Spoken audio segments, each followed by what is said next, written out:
9th का physics है motion chapter. ये पार्ट 33 में 2 क्वेश्चन है। तो पहला क्वेश्चन बतलाया हुआ है, लेकिन फिर भी हमको ऐसा लगता है जो एक बार इसीलिए रिपीट कर दे ताकि दूसरा क्वेश्चन है, ये दूसरा क्वेश्चन इसमें आता है s बराबर ut plus half at square. s विस्थापन हुआ, ये एक फार्मूला है। तो ये फार्मूला कैसे पैदा होता है, जैसे एक्सेलरेशन में तुम लोग पढ़े हो v minus you by T, पढ़ा है ना।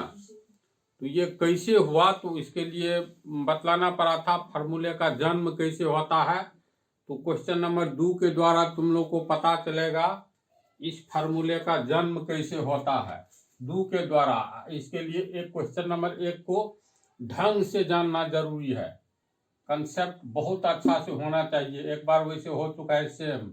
तो जैसे फार्मूला क्वेश्चन नंबर 2 में है s बराबर U T plus half A T square. S हो गया तुमको विस्थापन, डिस्प्लेसमेंट, एक निश्चित दिशा में तय की गई दूरी को डिस्प्लेसमेंट कहते हैं, है ना, जिसे हम एस से व्यक्त करते हैं। तो डिस्प्लेसमेंट बराबर विस्थापन एक निश्चित दिशा में तय की गई दूरी है, बोलो तो, और दूरी बराबर चाल गुने वेग। एस बराबर मतलब दूरी बराबर चाल गुने समय, उल्टा बोल दिए। इकाई समय में तय की गई दूरी को चाल कहते हैं। तो इकाई समय में तय की गई दूरी, माना कि टी समय में एस दूरी कोई पिंड तय करता है, दूरी के लिए एस का प्रयोग करते हैं। निश्चित दिशा में दूरी के लिए एस का प्रयोग करते हैं।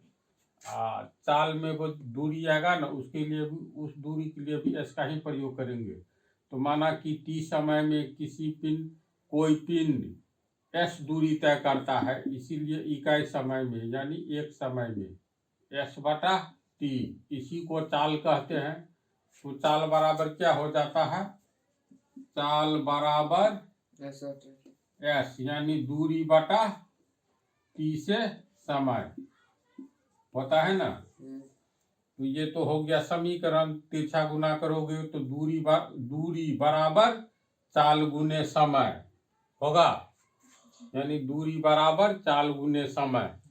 कैसे फार्मूला से उत्पन्न होता है ये सब तो अपने आप जो पढ़ाए हैं जी ढंग से, तो फार्मूला अपने से बनाओ। अगर भूला गया तो चाल का फार्मूला क्या होगा, तो सीधे परिभाषा पर आ जाना है। इकाई समय में तय की गई दूरी, इकाई समय 2 मिनट में लो या सेकंड में या घंटा में। तो चाल के बदले अगर वेग रहे, चाल में और वेग में क्या अंतर है, दिशा का सिर्फ अंतर है। चाल में है इकाई समय में तय की गई दूरी को किसी पिंड के द्वारा चाल कहते हैं। अब वेग में क्या है, इकाई समय में किसी निश्चित दिशा में तय की गई दूरी। दोनों में सिंपल यही अंतर है। तो दूरी बराबर चाल गुने समय होता है। तो दूरी के लिए हम लोग एस का प्रयोग करेंगे। दूरी विस्थापन भी निश्चित दिशा में तय की गई दूरी है। विस्थापन जब ये चर्चा होगा तो निश्चित दिशा में तय की गई दूरी हो गया ये। तो दूरी बराबर चाल गुने समय, इसमें दिशा फिक्स है तो वेग गुने समय। जब ये दिशा फिक्स हो गया तब तो वेग हो गया। तो इस विस्थापन को हम लोग एस कहेंगे या दूरी को। एस बराबर चाल गुने समय को हो या वेग गुने समय, बात एक ही है। वेग के लिए हम लोग भी का प्रयोग करेंगे, चाल के लिए भी का प्रयोग, समय के लिए टी का प्रयोग करेंगे। समझ गया। तो एस बराबर ये होता है, यानी दूरी बराबर चाल गुने समय या विस्थापन बराबर वेग गुने समय। लेकिन एक तीसरा फार्मूला पढ़ोगे, एस यानी विस्थापन बराबर यू टी, यू हो गया प्रारंभिक वेग, टी हो गया समय, प्लस हाफ ए हो गया एक्सेलरेशन और टी हो गया टाइम, समय का स्क्वायर। तो ये कैसे होता है इतना बराबर इतना, इसी के लिए क्वेश्चन नंबर 2 है। क्वेश्चन नंबर 2 जिस कंसेप्ट पर आधारित है वह कंसेप्ट है क्वेश्चन नंबर 1। तो इस पार्ट में होगा तो यही, लेकिन ये लिखना जरूरी था क्यों, ये इम्पोर्टेंट है। इसको समझने के लिए ये है सुपर इम्पोर्टेंट, तो एकदम हल्का है। तो चलो हम लोग स्टार्ट करें। हम लोग को ग्राफ में जैसे ग्राफ खींचा जाता है, ग्राफ जो हम लोग मैथ में कोऑर्डिनेट ज्योमेट्री में खींचना कैसे खींचेंगे ये सब तो जानकारी है ही। तो तुम लोग बोलो तो ये मूल बिंदु, ये हो गया एक्स एक्सिस, ये हो गया वाई एक्सिस, इसको हम लोग ग्राफ कहेंगे। ये सब भी है जो लकीर सब खींचा हुआ रहता है समान दूरी पर, ये सब ऑलरेडी ड्रॉ किया हुआ खींचा हुआ है, सब समझा ना। बोलो इसको ग्राफ कहेंगे? नहीं कहेंगे। अभी ये पन्ना के रूप में है, ग्राफ कॉपी में 18 पन्ना है, तो 18 पन्ना के एक पृष्ठ पर ये ग्राफ रहता है, इस पर खींचा जाता है। ये ग्राफ पेपर है, इतना तक तुमको दिया रहेगा। हम एक ही line X axis Y axis लिए हैं। मान लो जिस स्टाइल में खींचा रहता है तो एक्स एक्सिस एक लाइन को मोटा कर दो, एक वर्टिकल लाइन को मोटा कर दो पेंसिल से, कटान बिंदु ओरिजिन पॉइंट हुआ, इतना ग्राफ नहीं कहलाएगा। ग्राफ का अर्थ होता है एक्स नियामक और वाई नियामक का मान दिया रहे, इसके आधार पर जो हमें प्राप्त हो, बिंदुओं को मिलाने पर, चाहे सीधी सरल रेखा प्राप्त हो, बहुत ढंग का ग्राफ प्राप्त हो सकता है ना। जैसे सीधी सरल रेखा भी प्राप्त हो सकता है, इस स्टाइल में भी ग्राफ प्राप्त हो सकता है, इस स्टाइल में भी हो सकता है। तो ये निर्भर करता है एक्स और वाई के मान पर। तो एक्स एक्सिस पर हम लोग जैसे लेते हैं ना, एक डाटा बनाते हैं एक्स और वाई, कम से कम 2 ठो डाटा लेते हैं सरल रेखा खींचने के लिए। एक्स नियामक 5, वाई नियामक 4, एक्स नियामक 3, तो इसका 2, इतना ही पर देखो। एक्स नियामक 5 तो 1 2 3 4 5 ये बिंदु हुआ, खींच दिए। वाई नियामक 4 तो 1 2 3 4 ये बिंदु प्राप्त हुआ ए का। एक्स नियामक पहले लिखेंगे, एक्स नियामक 5, वाई नियामक 4, फिर एक्स का मान 3, एक्स नियामक 3 तो 1 2 3, एक्स नियामक 3 तो वाई नियामक 2 1 2, ये बिंदु प्राप्त हुआ, इसका नाम बी रख दिए। तो कम से कम 2 बिंदु प्राप्त हुआ, पटरी रख करके खींचेंगे तो एक सरल रेखा के रूप में हमें ग्राफ प्राप्त हुआ। अब ये कहेंगे ये जो खींचे हैं ये है ग्राफ पेपर पर, ये एक्स और वाई नियामक 2 बिंदु ए और बिंदु बी का 2 बिंदु प्राप्त हुआ। तो बिंदु ए का एक्स नियामक 5, वाई नियामक 4, बिंदु बी का एक्स नियामक 3, वाई नियामक 2। जब हमें ग्राफ पेपर पर ग्राफ खींचने का अर्थ हुआ, जो हमको एक या एक से अधिक बिंदु प्राप्त है, तब ये हो गया ग्राफ, समझा। तो ये जो हम लोग एक समान वेग से चल रही किसी पिंड के वेग समय ग्राफ, तो एक्स एक्सिस और वाई एक्सिस पर एक्स नियामक और वाई नियामक जब तक नहीं दिया रहेगा तब तक ग्राफ हम लोग नहीं खींच सकते हैं। तो ये दोनों नियामक रहना जरूरी है। और इससे जो ग्राफ खींचेंगे, जैसे मान लो ये एम एन सरल रेखा, एम एन सरल रेखा दोनों बिंदु से गुजरता है, तो ये एम एन हो गया ग्राफ। ग्राफ पेपर पर ये एम एन को ग्राफ कहेंगे। किसका ग्राफ कहेंगे? तो दिए गए बिंदुओं के नियामक का ग्राफ, एक्स नियामक और वाई नियामक का ग्राफ। बहुत चीज पर ग्राफ खींचा जाता है। उसको ओरिजिन पॉइंट से मिलाएंगे ना कि वही से? ओरिजिन पॉइंट से हो सकता है नहीं गुजरे, यानी कि कोई जरूरी नहीं है। जो और पहला पॉइंट पाया है तो वहां से गुजरा होगा। इस बिंदु पटरी रखोगे ना तो हो सकता है ओरिजिन पॉइंट से नीचे ही ये दोनों बिंदु आ जाए, और तब खींचोगे लकीर तो ओरिजिन पॉइंट से नीचे ऐसे जाए। तो मूल बात पर आते हैं। ग्राफ खींचने के लिए हमें एक्स और वाई नियामक की जानकारी आवश्यक है, निष्कर्ष ये है ना। तो एक्स नियामक और वाई नियामक यानी एक्स एक्सिस वाई एक्सिस पर एक्स नियामक और वाई नियामक आवश्यक है। दोनों का कोऑर्डिनेट नियामक दिया रहेगा तो ऐसी स्थिति में हम लोग ग्राफ खींच सकते हैं। सिर्फ एक्स का मान दिया रहेगा तो ग्राफ नहीं खींच सकते हैं। एक्स नियामक पढ़ाए हैं ना, कोऑर्डिनेट में एक बिंदु के दो नियामक होते हैं, मालूम है। एक्स नियामक वाई नियामक। तो ये जो ग्राफ हम लोग खींचेंगे, बीमारी से देखो ध्यान दो, एक समान वेग से चल रही पिंड के लिए यूनिफॉर्म वेलोसिटी से कोई पिंड चल रहा है तो उसके लिए वेग समय ग्राफ खींचना है। वेग समय ग्राफ तथा समय अक्ष द्वारा घिरा क्षेत्र। इसका अर्थ कैसे समझोगे, तो पहले एक समान वेग से चल रही पिंड के लिए वेग समय ग्राफ खींचना है। यहीं तक आओ, तथा के आगे नहीं पढ़ो, क्या खींचना है, वेग समय ग्राफ। तो ग्राफ के लिए एक्स एक्सिस और वाई एक्सिस आवश्यक है। ये हो गया मूल बिंदु। क्योंकि एक्स एक्सिस को टाइम एक्सिस हमेशा माना जाएगा, तो ये हो गया टाइम एक्सिस यानी एक्स एक्सिस। एक्स एक्सिस पर या टाइम एक्सिस पर हम लोग समय को लेते हैं।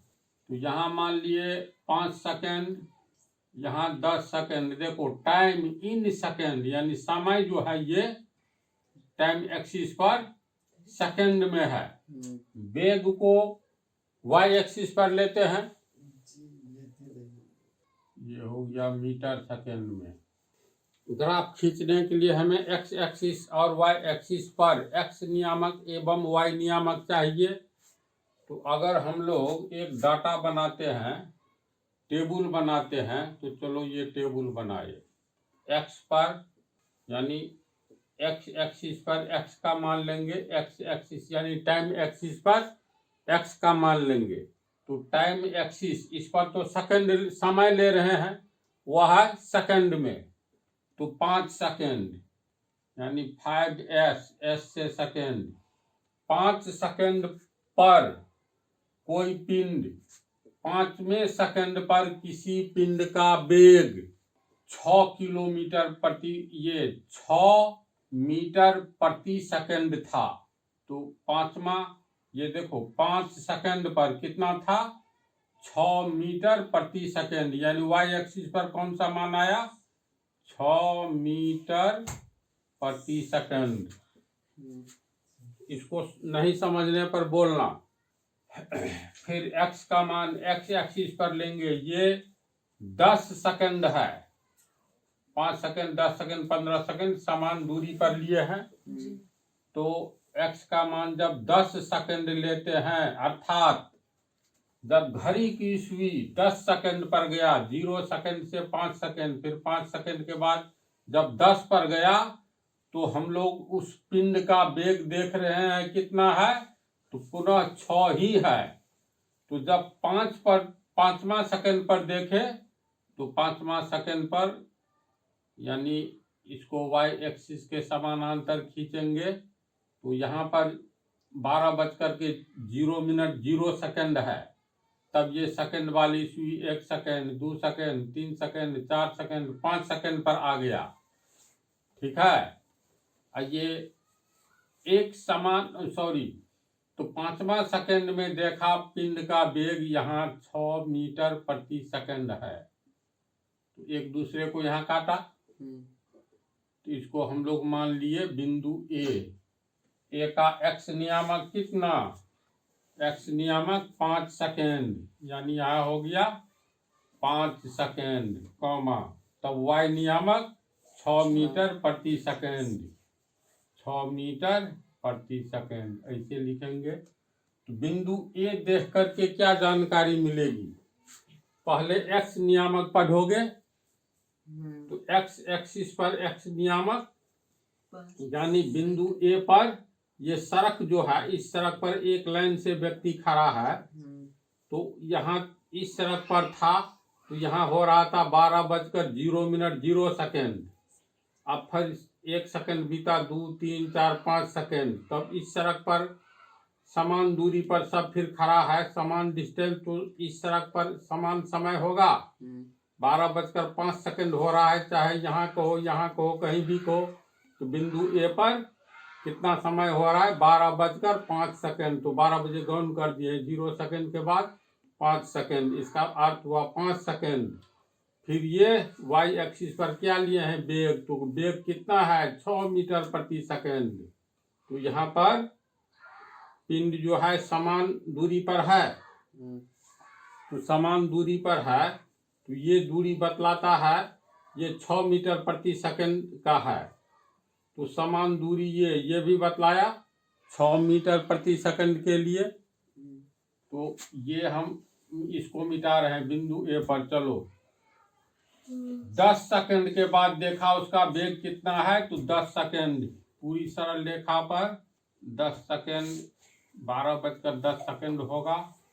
अनंत तक बढ़ाओ, उस समय उसका वेग कितना था? उस समय भी वेग उतना ही था। वेग में गति तो यहाँ पे थोड़ी लिखा है, विराम अवस्था में। यही न कंफ्यूजन है, एक समान वेग है। वेग बदलेगा तब तो। वेग 6 मीटर प्रति सेकंड, 6 से 8 मीटर प्रति सेकंड होगा। ये दूरी नहीं बतलाता है, ये समय को, ये सॉरी वेग, हाँ वेग के लिए इतने दूरी पर यहाँ होगा 1 मीटर प्रति सेकंड, यहाँ 2 मीटर प्रति सेकंड।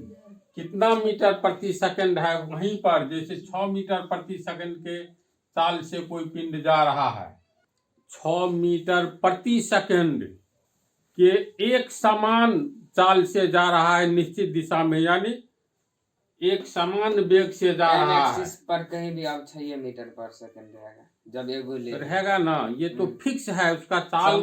6 से 7 बढ़ेगा तब ना। तो दूसरा मतलब 10वां सेकंड में देखा गया समय तो बीता, लेकिन उसका ये वेग कितना है? तो वेग 6 मीटर प्रति सेकंड ही है, यानी इसको फिर आगे बढ़ाओ।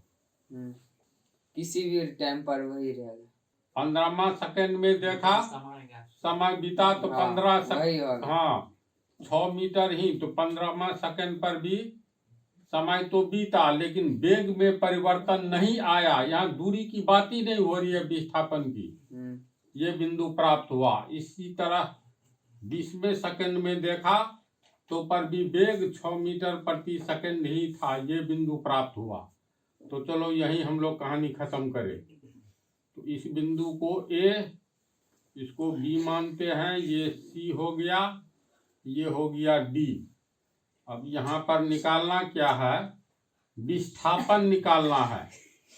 सुनो, यहाँ पर क्या निकालना है? विस्थापन, यानी वेग है तो वेग में तो विस्थापन होगा ना, मतलब निश्चित दिशा में तय की गई दूरी निकालना है। विस्थापन का निश्चित दिशा में तय की गई दूरी, कितना पिंड के द्वारा इस दिशा में कितनी दूरी तय की गई।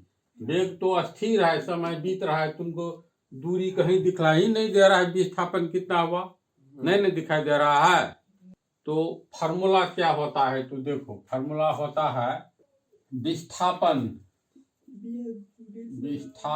बराबर एस बराबर, यानी दूरी बराबर चाल गुने समय होता है ना। दूरी बराबर चाल गुने समय, तो विस्थापन तो दूरी ही ना है। विस्थापन बराबर चाल गुने समय, या चाल नहीं विस्थापन है तो निश्चित दिशा में है, इसलिए चाल के बदला वेग कहेंगे। Final velocity minus initial velocity विस्थापन होगा। वेग गुने चाल गुने समय, वेग गुने समय, ये होगा ना। तो अब वेग देखो क्या है? वेग है 6 मीटर पर सेकंड। 6 मीटर पर सेकंड। इस बिंदु का भी कुछ नाम देना है। चलो इसका नाम दे देते हैं सी डी ई। यहाँ पर वेग हम लोगों को अगर ये निकालना रहे 5वें सेकंड से, समझा, 15वें सेकंड के बीच, या 5वें सेकंड से 20वें सेकंड के बीच, बस पिंड का विस्थापन कितना था, यानी 5 सेकंड, जब 12:05 हुआ तो 20 सेकंड तक दूरी तय किया ना जी निश्चित दिशा में, ये तो समय बीत रहा है। तो जिस भी दिशा में दूरी तय किया तो कितनी दूरी निश्चित दिशा में तय किया, ये इससे कुछ था पता नहीं चल रहा है। लेकिन हाँ सुनो ना, ग्राफ किस टाइप का प्राप्त हो रहा है ये देखो तो। टाइम एक्सिस जब ये सरल रेखा चाहे तिरछी सरल रेखा हो, टेढ़ी मेढ़ी हो, जब ये सरल या स्ट्रेट लाइन हो, सीधी सरल रेखा हो, तो एक समान वेग में, यहाँ पर वेग में कोई परिवर्तन नहीं हो रहा है। 6 मीटर प्रति सेकंड है, तो एक सरल रेखा के रूप में प्राप्त हुआ। क्यों?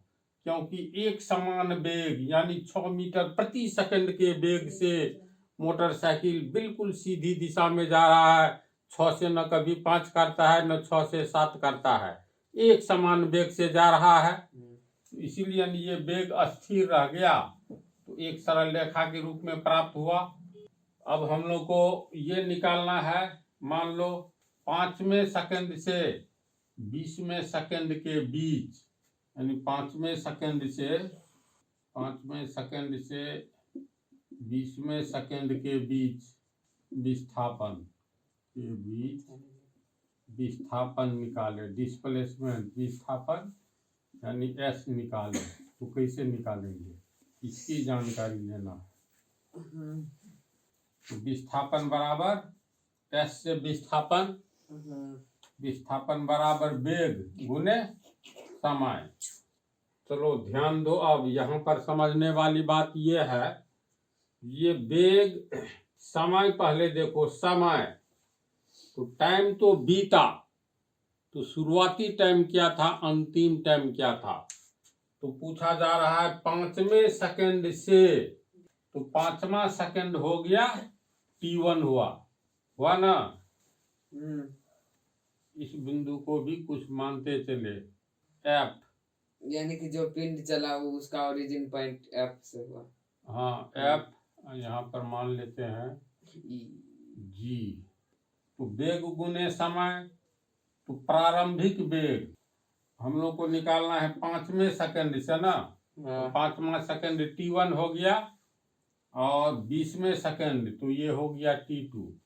फिर देखो T1 जो है, यानी T1 समय में पिंड यहाँ था, उसका वेग कितना था, तो FA ये डिस्टेंस बतलाता है, ये 0E यानी इस ऊंचाई के बराबर न है। ये हो गया तुमको वेग OE, प्रारंभिक वेग हो गया। अंतिम वेग 20वें सेकंड पर क्या वेग था, तो 20वें सेकंड पर भी वेग यही था। GD इस ऊंचाई को कितना माने हैं, इस ऊंचाई को OE के बराबर, OE यानी 6 मीटर प्रति सेकंड। तो वेग के लिए हम लोग क्या लिखेंगे, वेग के लिए लिखेंगे प्रारंभिक वेग, वेग तो सामान्य है, तो प्रारंभिक अंतिम से अंतिम वेग प्रारंभिक वेग। क्या मतलब यहाँ कुछ यहाँ पे पहले ये दे दिया है समान वेग। अच्छा एक मिनट, तो इसमें कुछ विशेष नहीं करना है। 5वें सेकंड से 20वें सेकंड के बीच विस्थापन निकालना है। तो विस्थापन बराबर यानी एस बराबर वेग गुने समय। तो वेग क्या था, वेग देखो तो उसमें कभी बदल रहा है, नहीं बदल रहा है। तो वेग को हम लोग लिख सकते हैं ना, कितना है वेग, तो किसी 5वें सेकंड में भी वेग है, जो 0 सेकंड में के बाद जो स्टार्ट हुआ था, ये 6 मीटर प्रति सेकंड। 5वें सेकंड में भी 6 मीटर प्रति सेकंड, तो 10वें सेकंड में भी, यानी वेग अस्थिर है, नहीं बदल रहा है, एक समान वेग है। तो इस वेग के लिए क्या हम लोग लिखेंगे, OE लिखो, क्योंकि ये 5वें सेकंड से 20वें सेकंड के बीच, तो 5वां सेकंड यहाँ से शुरू है, तो ये F से लेकर के A, इस ऊंचाई को हम लोग 6 मीटर प्रति सेकंड माने हैं। इस ऊंचाई को 2 मीटर प्रति सेकंड, फिर इतनी ऊंचाई को 4 मीटर प्रति सेकंड और इस ऊंचाई को 6 मीटर प्रति सेकंड, तो ओ ई कहेंगे तो इसका अर्थ हुआ 6 मीटर प्रति सेकंड। समझ रहा है? ओ यहाँ मान लो कल्पना करो एम है, ओ एम कहेंगे तो 2 मीटर इसका पर अर्थ सेकंड। हुआ 2 मीटर प्रति सेकंड के लिए ओ एम का प्रयोग किया गया। तो अगर मान लो हम लोग ओ ई कह रहे हैं तो इसका अर्थ है पिंड का वेग 6 मीटर प्रति सेकंड। तो यहाँ वेग के लिए क्या लिखा जाएगा? क्योंकि 5वें सेकंड से 20वें सेकंड, तो 5वें सेकंड से 20वें सेकंड यहाँ तक है। तो वेग के लिए हम लोग एफ ए बोल सकते हैं। बोलो तो एफ ए की ऊंचाई और ओ ई की ऊंचाई समान है। तो वेग के लिए एफ ए कहो या O D G G D D कहो या ओ ई कहो। या ओ ई कहने से बेहतर 5 सेकंड से 20 सेकंड के बीच कह रहा है, इसी में देखना है। या इतनी ऊंचाई को हो, समझ रहे हो बात को? तो वेग के लिए हम लोग एफ ए लिखेंगे। मार्कर चेंज हो गया जी। फिर समय के लिए क्या लिखेंगे?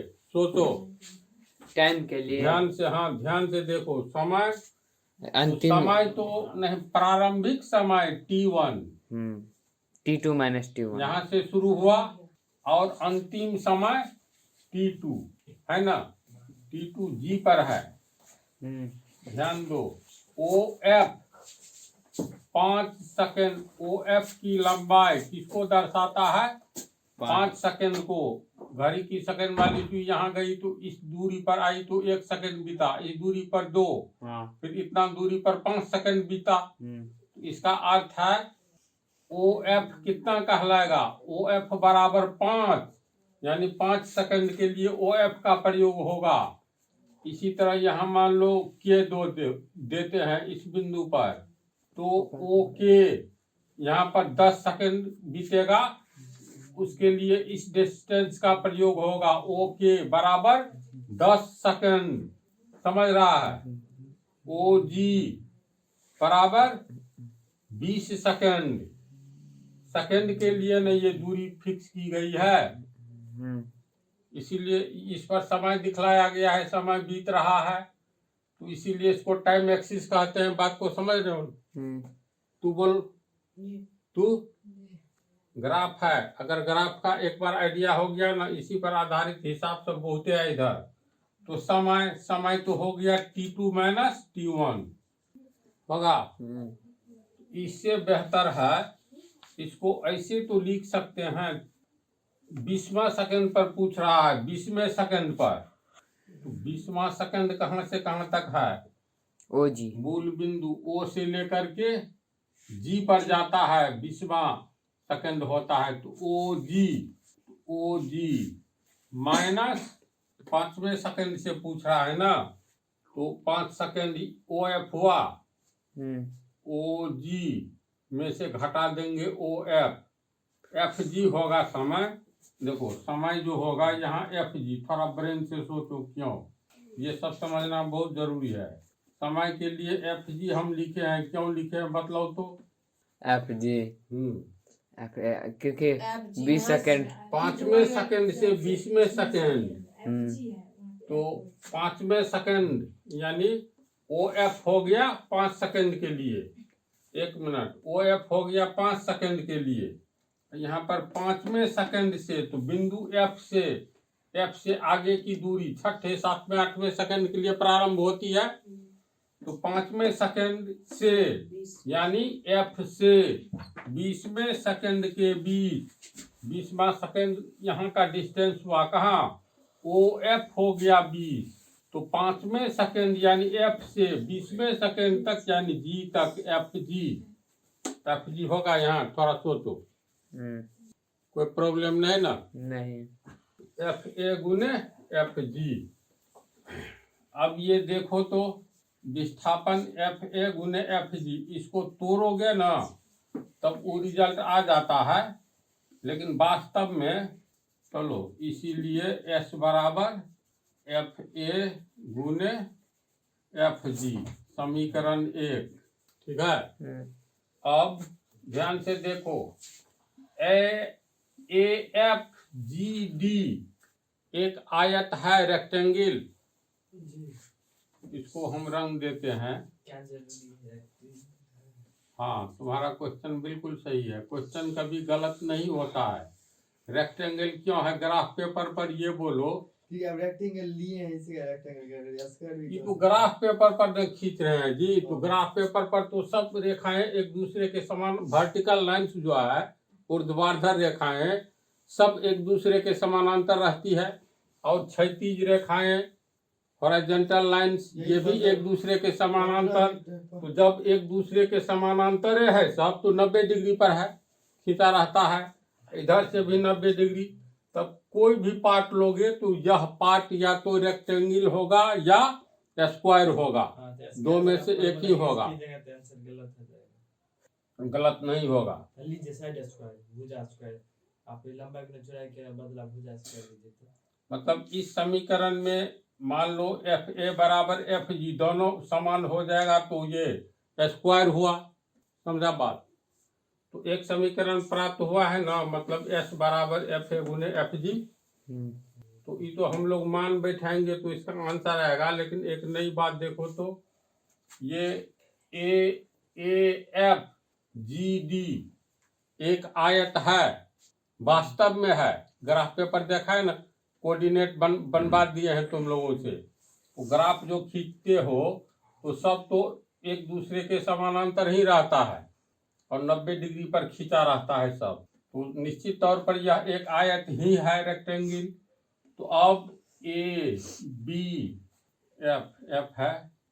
अब आयत A B A F G D का क्षेत्रफल कितना होगा बोलो? लंबाई गुने चौड़ाई। बोलो इसका लंबाई कितना है? लंबाई है, लंबाई है एफ जी बोलो ना, पहले एफ जी बोलो, है ना। भुजा का नाम बोलेगा ना, तो एफ जी गुने चौड़ाई। चौड़ाई एफ ए कहो या जी डी कहो, बात है बराबर। एफ ए समीकरण 2, समीकरण 1 और समीकरण 2 को मिलाओ तो एफ ए गुने एफ जी बराबर एस, एफ ए गुने एफ जी बराबर आयत का क्षेत्रफल, है ना। यानी समीकरण 1 और 2 से, समीकरण 1 और 2 से क्या स्पष्ट है? स्पष्ट ये है, एस यानी एस विस्थापन बराबर एस बराबर आयत ए एफ जी डी का क्षेत्रफल। ध्यान से देखो, समीकरण 1 और 2 के अनुसार एस बराबर आयत ए एफ जी डी का क्षेत्रफल होगा। इसमें दो मत नहीं है। एस यहाँ विस्थापन है ना। इसका अर्थ है ये विस्थापन किसके बराबर होता है? ये विस्थापन ध्यान से देखोगे तो ये हम लोगों को ग्राफ जो प्राप्त हुआ है वेग और समय का, वेग और समय का ग्राफ है ना जी, वेग समय ग्राफ। एक समान वेग से चल रही पिंड के, किसी पिंड के वेग समय ग्राफ। तो ये कौन सा ग्राफ है? वेग समय ग्राफ। वेग समय ग्राफ है। एक समान वेग रहने पर, हमेशा असमान वेग के लिए ये नहीं है, एक समान वेग के लिए। तो एक समान वेग में वेग समय ग्राफ कैसा प्राप्त हुआ? तो यही ना ग्राफ प्राप्त हुआ। बिंदुओं को मिलाने से जो सरल रेखा या वक्र रेखा या टेढ़ी मेढ़ी रेखा प्राप्त होता है उसे ग्राफ कहते हैं। समझा? तो हम लोग को कैसा ग्राफ प्राप्त हुआ है? वेग समय ग्राफ। बोलो तो एक्स एक सरल रेखा के रूप में, जो एक्स एक्सिस के टाइम एक्सिस के समानांतर है, इसके रूप में प्राप्त हुआ। तो ये जो क्षेत्रफल है बतलाता है यही क्षेत्रफल तय की गई दूरी है, यानी विस्थापन है। क्यों? क्योंकि यहाँ पर विस्थापन बराबर हम लोगों को जो निकला है वो आयत का क्षेत्रफल निकल गया है। तो ये ग्राफ जो प्राप्त हुआ है वेग समय का ग्राफ, ध्यान दो, ये टाइम एक्सिस के द्वारा कितना एरिया घेर रहा है बोलो तो? 5वें सेकंड से 20वें सेकंड तक इस रंगीन एरिया को घेर रहा है। ये वाला उजला है, ये तो आयत में नहीं, इस आयत में नहीं आ रहा है। ये घिरा हुआ क्षेत्र जो है ये 5वें सेकंड से 20वें सेकंड के बीच पिंड का विस्थापन बतलाता है। विस्थापन बराबर इस आयत का क्षेत्रफल। तो आयत का क्षेत्रफल मतलब आयत में उपस्थित जगह, यानी इस जगह के बराबर ये विस्थापन हुआ है ना। विस्थापन बराबर, दोनों समीकरण को मिलाने से विस्थापन बराबर आयत का क्षेत्रफल इस आयत का रंगीन भाग का। तो निष्कर्ष सुनो, अब इस क्वेश्चन पर सीधे आगे समझते जाओगे। ये पंक्ति जो लिखा हुआ है वेग समय ग्राफ, मतलब एक समान वेग से चल रही किसी पिंड के वेग समय ग्राफ, यानी ये वेग समय ग्राफ जो है तथा समय अक्ष द्वारा घिरा क्षेत्र। तो वेग समय ग्राफ तो लंबा है, लेकिन समय अक्ष के द्वारा कितना, ये जो टाइम एक्सिस है समय अक्ष, इसके द्वारा 5वें सेकंड से 20वें सेकंड के बीच सिर्फ इतना भाग घेरा गया है आयत के रूप में। इसलिए सेकंड में घेरा गया। 5वें सेकंड से 20वें सेकंड के बीच, ये तो सेकंड वाला पंक्ति है ना, मतलब टाइम एक्सिस है ना। तो 5वें सेकंड से 20वें सेकंड के बीच पिंड तो गतिशील है एक समान वेग से 6 मीटर प्रति सेकंड के वेग से। तो 5वें सेकंड से 20वें सेकंड के बीच में कितना दूरी तय किया निश्चित दिशा में, तो ये कैसे ज्ञात होता है? तो इस क्षेत्रफल के बराबर, आयत के क्षेत्रफल के बराबर। तो ये आयत वाला में ये उजला वाला नहीं जुटा है, कारण पूछा जा रहा है 5वें सेकंड से 20वें सेकंड के बीच। तो 5वें सेकंड से 20वें सेकंड के बीच आयत की लंबाई हो गया, हुआ ना। और ये चौड़ाई जो है ये 6 मीटर प्रति सेकंड ये वेग हो गया। समझ गया। तो निष्कर्ष में हम लोग कह सकते हैं, अतः एक समान वेग से चल रही किसी पिंड के वेग समय ग्राफ, वेग समय ग्राफ कोष्ठ में लिख देंगे AD, ठीक है। समय ग्राफ तथा समय अक्ष कोष्ठ में लिख देंगे। पूरा तो ये एक्स एक्सिस है, टाइम एक्सिस है, तो उसका ये एक खंड है, समय का खंड है। तो टाइम एक्सिस पर ले लेंगे FG, समझा। यानी तथा समय अक्ष द्वारा घिरा क्षेत्र अर्थात FG द्वारा घिरा क्षेत्र। तो इसके द्वारा घिरा क्षेत्र ये रंगीन भाग हुआ, उस पिंड के विस्थापन के बराबर होता है, अर्थात इस आयत का क्षेत्रफल के बराबर विस्थापन होता है। निष्कर्ष के रूप में लिखा जाएगा। और तब जो है इस पर देखो तुरंत अब फार्मूला पर ही सेट कर जाएगा, इसका मान वही आएगा जो इसका आएगा, दोनों का एक समान आएगा, इसका ग्राफ यही हो जाएगा। हाँ, इसलिए इतना को उतारो। इसमें तो लोग समझ गया सब, देख लो, इसको फेर के लिए उतारना है। 5वें सेकंड से 20वें सेकंड के बीच विस्थापन, उसमें आंसर नहीं है, लेकिन एक तरह से ये थ्योरी हो गया जो बतलाए हैं। तो वेग समय ग्राफ, इसमें वेग समय ग्राफ हम लोग ये खींचे हैं ED, और लेंगे तो आगे तक जाएगा, है ना। एक समान वेग है तो अनंत तक जाएगा। तो ED हो गया वेग समय का ग्राफ। तो यहाँ पर AD वेग समय ग्राफ, AD जब ये पूरा होगा आगे तक जाएगा अनंत तक, तो इसका टुकड़ा भी वेग समय ग्राफ ही न होगा। यहाँ लिख दिए हैं, यहाँ AD वेग समय ग्राफ, FG समय अक्ष, ये एक्स एक्सिस टाइम एक्सिस है जो बाईं ओर अनंत से दाईं ओर अनंत तक जा सकती है। तो टाइम एक्सिस या एक्स एक्सिस का छोटा सा भाग भी एक्स एक्सिस ही न होगा। तो ये टाइम एक्सिस हो गया, एफ जी एक्स एक्सिस का टुकड़ा एक्स एक्सिस ही न कहलाएगा, तो एफ जी हो गया समय अक्ष टाइम एक्सिस। फिर एफ जी एवं ए डी द्वारा घिरा क्षेत्र, ये एफ जी ए डी इस क्षेत्र को घेर रहा है, तो ये घिरा क्षेत्र कैसा है, ये घिरा क्षेत्र है तुमको आयत ए एफ जी डी का क्षेत्रफल, ए एफ जी डी का ये क्षेत्रफल हो गया, पूरा जगह क्षेत्रफल कहलाता है। तो आयत का क्षेत्रफल बराबर लंबाई गुने चौड़ाई, यानी एफ ए गुने एफ जी, एफ ए चौड़ाई गुने लंबाई एफ जी। समीकरण 1।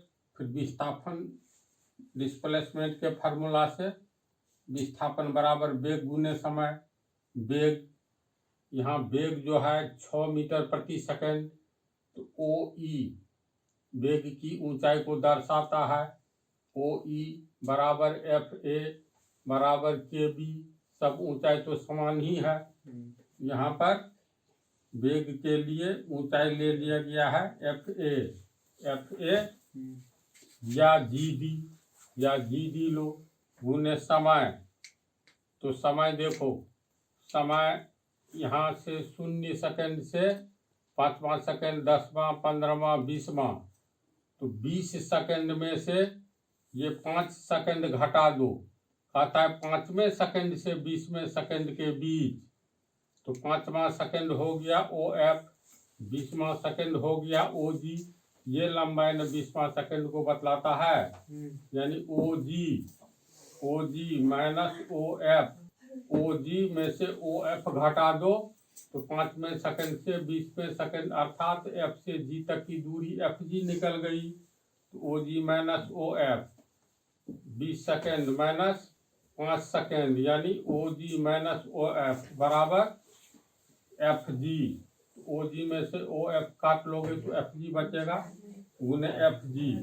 विस्थापन बराबर एफ ए गुने एफ जी निकला, एफ ए, इसमें से इसको घटाओगे तो एफ जी। तो समीकरण 1 का 2 हूबहू मिल गया, तो समीकरण 1 एवं 2 से विस्थापन बराबर आयत ए एफ जी डी का क्षेत्रफल होगा ना, समझ गए हैं ये। बराबर इसी क्षेत्रफल को क्या कहते हैं, इस क्षेत्रफल को तो वेग समय ग्राफ, यानी एडी जो वेग समय ग्राफ हुआ, तो वेग समय ग्राफ एवं समय अक्ष एफ जी द्वारा घिरा गया क्षेत्र या क्षेत्रफल कहते हैं। तो ये एक फार्मूले हो गया। जो विस्थापन एक समान वेग की स्थिति में विस्थापन कितना होता है, तो वेग समय ग्राफ एवं टाइम एक्सिस के द्वारा घिरा क्षेत्रफल, इसका उपयोग है ये वाला s बराबर U T plus half A T square में इसका। तो विस्थापन यहाँ साबित हो गया ना, जो कैसे होता है, वेग समय ग्राफ एवं टाइम एक्सिस के द्वारा घिरा क्षेत्र, तो आयत बन जाएगा, तो आयत का क्षेत्रफल के बराबर। तो ठीक है, इस पार्ट में इतना ही रहेगा। अब प्रॉब्लम्स जो है इसी पर अगले पार्ट में एक बतला देंगे।